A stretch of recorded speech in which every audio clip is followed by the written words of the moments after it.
স্বাগত প্রবাসের সংবাদে, সঙ্গে আছি আমি আশফাকুর রহমান আদনান। বিস্তারিত। জঙ্গি সংশ্লিষ্টতার অভিযোগে আটক ৩৬ বাংলাদেশির বিষয়ে মালয়েশিয়াকে তদন্তে সহযোগিতা করবে ঢাকা। শনিবার এক বিজ্ঞপ্তিতে কথা জানিয়েছে পররাষ্ট্র মন্ত্রণালয়।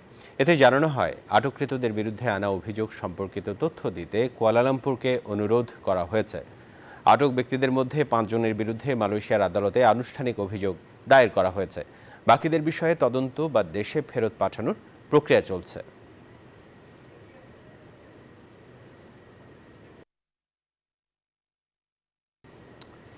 যুক্তরাষ্ট্রের টেক্সাসে আকস্মিক বন্যায় এখনও নিখোঁজ ২০ শিশু। তাদের সন্ধানে চলছে জোর তৎপরতা। শনিবার হঠাৎ করেই রাজ্যটির কেট কাউন্টিতে ভয়াবহ বন্যা দেখা দেয়। এতে প্রাণ হারিয়েছেন অন্তত ২৪ জন। অঞ্চলটিতে জরুরি অবস্থা জারি করা হয়েছে। সর্বাত্মক সহায়তার ঘোষণা দিয়েছেন প্রেসিডেন্ট ডোনাল্ড ট্রাম্প। কয়েকদিনের ভারী বৃষ্টিতে প্লাবিত টেক্সাসের বিস্তীর্ণ অংশ। হঠাৎ বন্যার স্রোতে অঙ্গরাজ্যটির ফের কাউন্টির কারফিল শহরের নদী তীরবর্তী ঘরবাড়ি তলিয়ে গেছে। বিচ্ছিন্ন সড়ক যোগাযোগ, ভেসে গেছে বহু গাড়ি। একটি স্থানে গ্রীষ্মকালীন ছুটির ক্যাম্পে গিয়েছিল কয়েকশো স্কুল শিক্ষার্থী। হঠাৎ বন্যার কবলে পড়ে তারা। তাদের মধ্যে এখনো বেশ কয়েকজনকে খুঁজে পাওয়া যাচ্ছে না। তাদের উদ্ধারে চলছে ব্যাপক তৎপরতা। ভয়াবহ এই দুর্যোগে প্রাণও হারিয়েছেন অনেকে। সময় যত যাচ্ছে ততই আরও প্রাণহানির আশঙ্কা বাড়ছে। হঠাৎ করে ওয়াদালুপে নদীর পানি বাড়তে থাকে। পরিস্থিতি এমন দাঁড়ায় যে ৪৫ মিনিটের মধ্যে পানির উচ্চতা বেড়ে যায় ২৬ ফুটের মতো। এমন পরিস্থিতিকে প্রাণঘাতী ও অত্যন্ত বিপজ্জনক ঘোষণা করে প্রশাসন। বাসিন্দাদের উঁচু জায়গায় আশ্রয় নিতে বলা হয়েছে। কিছু এলাকায় জারি করা হয়েছে জরুরি অবস্থা।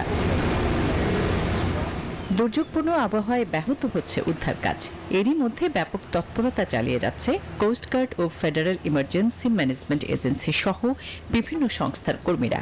বন্যা পরিস্থিতিকে ভয়াবহ ও মর্মান্তিক উল্লেখ করে সর্বাত্মক সহযোগিতার ঘোষণা দিয়েছেন প্রেসিডেন্ট ডোনাল্ড ট্রাম্প। আসমাতুলি, নিউজ 24। ভুয়া তথ্য প্রতারণা রোধে প্রবাসী সাংবাদিকদের করণীয় নিয়ে এক আলোচনা সভার আয়োজন করে Bangladesh press club Kuwait.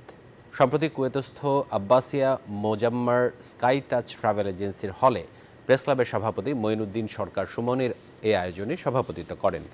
Mohammad হেফজু মিয়ার সঞ্চালনায় সভায় সাংবাদিকদের বিভিন্ন দিক নির্দেশনা নিয়ে বক্তব্য রাখেন জাহাঙ্গীর খান পলাশ, আহদ জুবেদ, প্রবাস বাংলার সম্পাদক আকম আজাদ, বাংলাদেশ ক্রিকেট অ্যাসোসিয়েশন কুয়েতের সাধারণ সম্পাদক মোয়াজ্জেম হোসেন আলাল আহমদ। গণমাধ্যমের প্রবাসী প্রতিনিধিদের সংবাদ পরিবেশনের মাধ্যমে সচেতনতা বৃদ্ধির উপর জোর দেন তারা। সংযুক্ত আরব আমিরাতের আজমান প্রদেশে অবশেষে চালু হলো প্রবাসী বাংলাদেশিদের বহুল প্রত্যাশিত কনসুলার সেবা। এতে স্থানীয় ১.৫ থেকে ২ লাখ প্রবাসীর দীর্ঘ দিনের দুর্ভোগ লাঘব হবে বলে আশা করা হচ্ছে। কনসুলার সেবা চালু হওয়ায় প্রবাসীদের সময় ও অর্থ সাশ্রয়ে স্বস্তি এসেছে। আরব আমিরাত থেকে সিরাজুল হকের পাঠানো তথ্যচিত্রে বিস্তারিত। সম্প্রতি আরব আমিরাতের আজমানে বাংলাদেশ সমিতির কার্যালয়ে আনুষ্ঠানিকভাবে কনসুলেট সেবা কেন্দ্রের উদ্বোধন করা হয়। নতুন পাসপোর্টের আবেদন ও নবায়ন, জন্ম নিবন্ধন, প্রবাসী কল্যাণ কার্ড ও সনদপত্র সত্যায়ন সহ বিভিন্ন সেবা এখানেই মিলবে। যতটা বাংলাদেশের সেবাগুলা দূতাবাসগুলা দেওয়ার কনসুলেট এবং এমবাসিতে দেওয়া হয়ে থাকে, প্রত্যেকটা সার্ভিস যাতে প্রত্যেকটা স্টেটে দেওয়া হয় সেই ব্যবস্থা গ্রহণ করা হবে। যে প্রবাসীরা বাংলাদেশের অর্থনীতির চাকাকে ঘোরায়, সে তাদের যেই সেবা, তাদের সেবাটা যেন দোরগোড়ায় পৌঁছতে পারে এবং অত্যন্ত স্বল্প খরচের মধ্য দিয়ে। আয়োজকরা জানান প্রতি মাসে গড়ে ১,০০০-এরও বেশি প্রবাসী এখান থেকেই সেবা নিতে পারবেন। কর্মদিবসের পাশাপাশি সাপ্তাহিক ছুটির দিনেও চালু থাকবে সেবা কার্যক্রম। আমরা চেষ্টা করব আমাদের প্রবাসীদেরকে সকল ধরনের সহায়তা দিতে, শুধু কনসুলার সেবা নয়, তাদের অন্যান্য যে সমস্ত সমস্যাগুলো রয়েছে সেগুলোর প্রতিও আমরা চেষ্টা করতেছি অলরেডি তাদেরকে বিভিন্নভাবে সহায়তা করতে। বৃহৎ সহজে এবং অত্যন্ত স্বল্প সময়ে এই সেবাটা পেতে পারে, এটার লক্ষ্যে মূলত আমরা আমাদের কর্মসূচি শুরু করেছি। এই সার্ভিসের বদলতে যেন আমাদের আজমানবাসী উপকৃত হয়, এটি আমাদের উদ্দেশ্য, এটি আমাদের। প্রবাসীদের কথা চিন্তা করে বাংলাদেশ সমিতি আজমানের উদ্যোগে এবং দুবাই বাংলাদেশ কনসুলেটের তত্ত্বাবধানে এই সেবা চালু হয়েছে। বাংলাদেশ কমিউনিটি আজমানের উদ্বোধনী অনুষ্ঠানে উপস্থিত ছিলেন দুবাই কনসুলেটের প্রথম সচিব পাসপোর্ট নাজমুল হোসেন, আহ্বায়ক আব্দুল কুদ্দুস, সদস্য সচিব কামাল হোসেন সুমন ও মোস্তফা মাহমুদ সহ কমিউনিটির নেতৃবৃন্দ। এর জন্য আমি আশা করব। Desk report, news 24। জনগণের গণতান্ত্রিক অধিকার ফিরিয়ে দিতে প্রয়োজনে আবারও রাজপথে নামার হুঁশিয়ারি দিয়েছেন বিএনপি নেতারা। দলটির নেতারা বলছেন, সংস্কার ও বিচারের নামে নির্বাচন বিলম্বিত করে অন্তর্বর্তী সরকারের ক্ষমতায় থাকার ইচ্ছে হবে দুঃস্বপ্ন। শনিবার কেরানীগঞ্জে এক সমাবেশে এসব কথা বলেন বিএনপি নেতাকর্মীরা। যথাসময়ে সংস্কার ও দ্রুত জাতীয় নির্বাচনের দাবিতে কেরানীগঞ্জে এই সমাবেশের আয়োজন করে বিএনপি। দুপুরের পরপরই নেতাকর্মীদের উপস্থিতিতে কানায় কানায় ভরে ওঠে চুনকটিয়া বালিকা উচ্চ বিদ্যালয়ের মাঠ। সমাবেশে আগত নেতাকর্মীদের উদ্দেশ্যে দিক নির্দেশনামূলক বক্তব্য দেন কেন্দ্রীয় নেতারা। যদি আপনারা নির্বাচনের কালক্ষেপণের কথা বলেন, তাহলে ইনডাইরেক্টলি ষড়যন্ত্রকারীদেরকে সাহায্য করাই হবে। যাদের কারণে এলাকার মানুষরা শান্তিতে ঘুমোতে পারত না, তারাই হতো শান্তি সমাবেশের নায়ক। নির্বাচন আসলে যাদের জামানত বাজেয়াপ্ত হবে তারাই ভোট বিলম্ব করতে চায়, এমন মন্তব্য করেন স্থায়ী কমিটির সদস্য সালাউদ্দিন আহমদ। বলেন, সুষ্ঠু নির্বাচনের দাবিতে প্রয়োজনে আবারও রাজপথে নামবে বিএনপি। যদি কেউ স্বপ্ন দেখে থাকেন বিনা বুটে বিভিন্ন বাহানায় সংস্কার বিচারের বাহানা দিয়ে আপনারা অনবরত অনির্দিষ্টকালের জন্য ক্ষমতায় থেকে যাবেন, সেটা দুঃস্বপ্নে পরিণত হবে। বিভিন্ন রকমের কথা শুনে সংস্কার হচ্ছে একটি চলমান প্রক্রিয়া। মধ্যমেয়াদী সংস্কার, দীর্ঘমেয়াদী সংস্কার হবে, কিন্তু আমরা বলেছি এখনই তাৎক্ষণিক স্বল্পমেয়াদী সংস্কার করে নির্বাচনের জন্য যা যা প্রয়োজন সেই সংস্কারগুলো সাধন করে নির্বাচন দিতে হবে অতি শীঘ্রই। স্থায়ী কমিটির সদস্য গয়েশ্বরচন্দ্র রায় বলেন, সংস্কারের নামে কুসংস্কারের মাধ্যমে জনগণের অধিকার ভুলণ্ঠিত হলে কোনো নেতাকর্মী ঘরে বসে থাকবে না। সবাই মিলে যখন বিএনপির পিছনে আসছে, ওরা কনফার্ম যে আগামী দিন বিএনপি বিপুল ভোটের ব্যবধানের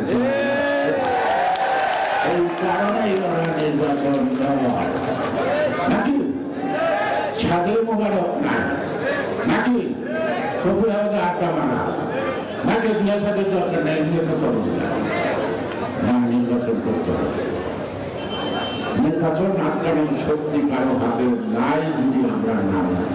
এ সময় ফ্যাসিবাদ বিরোধী গণতান্ত্রিক রাজনৈতিক দলগুলোর মধ্যে ঐক্য ধরে রাখার আহ্বান জানান বিএনপি নেতারা।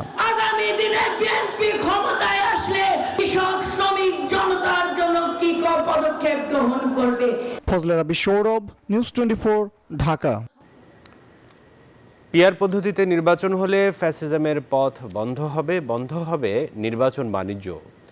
ফেনীতে সুধী সমাবেশে এমন মন্তব্য করেছেন জামায়াতের আমির ডাক্তার শফিকুর রহমান। এর আগে সকালে ফেনী যাওয়ার পথে কুমিল্লায় একাধিক পথসভায় বক্তব্য দেন তিনি। বলেন, এবার আর যেনতেনভাবে কোনো নির্বাচন হতে দেবে না জামায়াত। রাজনীতির আকাশে কালো মেঘের আনাগোনা, এমন শঙ্কা নিয়ে শনিবার দুপুরে ফেনীতে জামায়াতের রুকন সম্মেলন ও সুধী সমাবেশ। আগামীর বাংলাদেশে মুক্তির সূর্য উঠবেই এমন প্রত্যাশায় দুপুরে যোগ দেন জামায়াতের আমির ডাক্তার শফিকুর রহমান। সুধী সমাবেশে জামাত আমির বলেন, পিআর পদ্ধতিতে নির্বাচন হলে বন্ধ হবে ফ্যাসিজমের পথ। ব্যবস্থায় চোর, ডাকাত, সন্ত্রাসী নির্বাচিত হয়ে আসতে পারবে না। এই সংস্কারের পথে বাধা দেওয়া কোন দলের এটা রাজনৈতিক সদিচ্ছা হতে পারে না। আমরা সবাইকে অনুরোধ করব, সংস্কার কমিশনকে সহযোগিতা করুন। আবার যদি এই অবস্থায় একটা নির্বাচন হয়, it will be another genocide two election.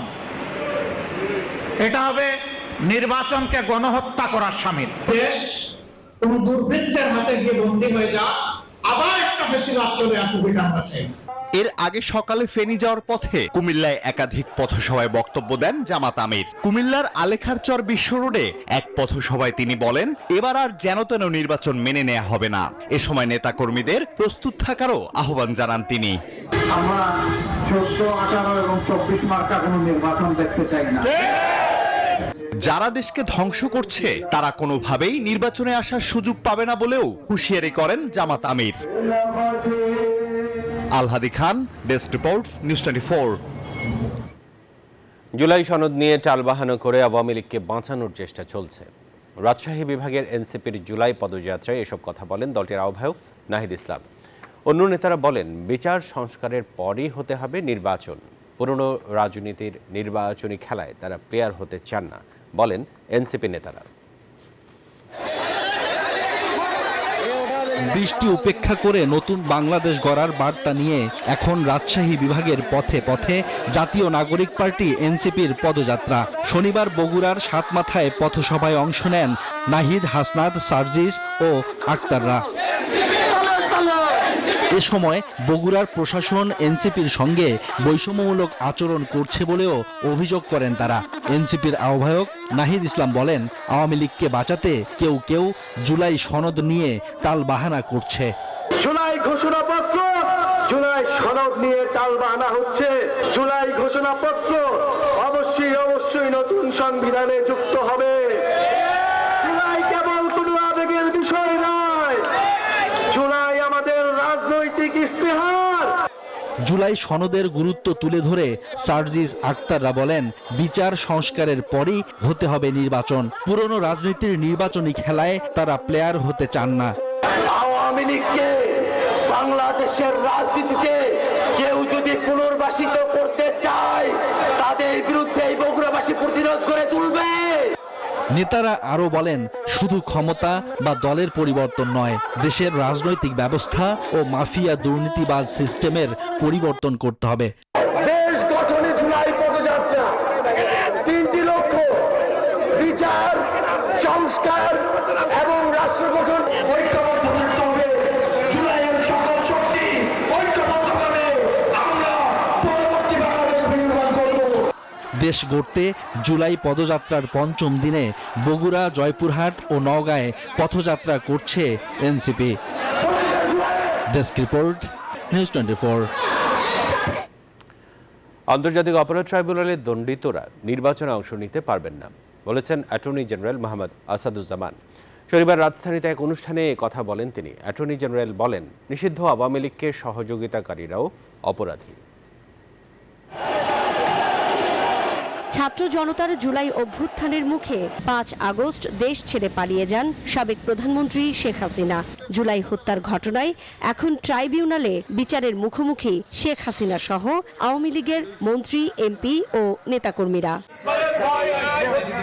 এর মধ্যে আইন শৃঙ্খলা পরিস্থিতির অবনতি হয়েছে, বড় হয়ে উঠেছে কথিত মব। এজন্য পতিত আওয়ামী লীগকে দুষছে জুলাই অভ্যুত্থানে রাজপথে থাকা দলগুলো। এমন পরিস্থিতিতে ৫ আগস্ট পরবর্তী সময়ে রাজনৈতিক অস্থিরতা তৈরির অভিযোগে আওয়ামী লীগের কার্যক্রম স্থগিত করে সরকার। শনিবার রাজধানীর এক অনুষ্ঠানে অ্যাটর্নি জেনারেল মোহাম্মদ আসাদুজ্জামান বলেছেন, ট্রাইব্যুনালে দণ্ডিত হলে নির্বাচনে অংশ নিতে পারবেন না আওয়ামী লীগ। এই নিষেধাজ্ঞাটা আইনের আওতায়, আইনের প্রয়োগে স্থায়ী নিষেধাজ্ঞা হিসেবে এসেছে। আন্তর্জাতিক অপরাধ ট্রাইব্যুনালের যে আইন, সেই আইনে একটি সংগঠনেরও বিচার করার সুযোগ আছে। ফ্যাসিস্ট সরকার মানুষ হত্যা করেছেন, খুন করেছেন, গুম করেছেন, এবং সেই সরকারের যে রাজনৈতিক সংগঠন, তার নাম বাংলাদেশ আওয়ামী লীগ। আইনে বলা হচ্ছে সেই সংগঠনেরও বিচার করার ক্ষমতা আছে। অ্যাটর্নি জেনারেলের মতে, দেশে মব ভায়োলেন্স নিয়ন্ত্রণ করতে নাগরিকদের ভূমিকা সবার আগে প্রয়োজন, নইলে এই মব জুলাই আন্দোলনের সকল অর্জনকে নষ্ট করে দেবে। মব সন্ত্রাস যেটা হচ্ছে 17 বছরে মানুষের মধ্যে পুষে রাখা ক্রোধ, এই ক্রোধ জুলাই বিপ্লবের সাথে যায় না। জুলাই চেতনাকে ধারণ করে আপনারা এমন একটি ভাবে এদের বিচারের দাবি তুলুন, যে বিচারের দাবি তুললে বিচার সংশ্লিষ্ট সকলেই যথাযথ আইনি ব্যবস্থা গ্রহণ করবেন। তিনি বলেন, বাংলাদেশে সুশাসন প্রতিষ্ঠায় সবার আগে এগিয়ে আসতে হবে নাগরিকদের। এর বত্তায় ঘটলে জুলাইয়ের চেতনা বাস্তবায়ন সম্ভব নয়। আমরা নিরন্তর সংগ্রাম করে যাচ্ছি। সুকন্যা আমির, নিউজ 24। এই ছিল প্রবাসের সংবাদে। আরও সংবাদ বিশ্লেষণ জানতে ভিজিট করুন news24bd.tv। এতক্ষণ সাথে থাকার জন্য ধন্যবাদ।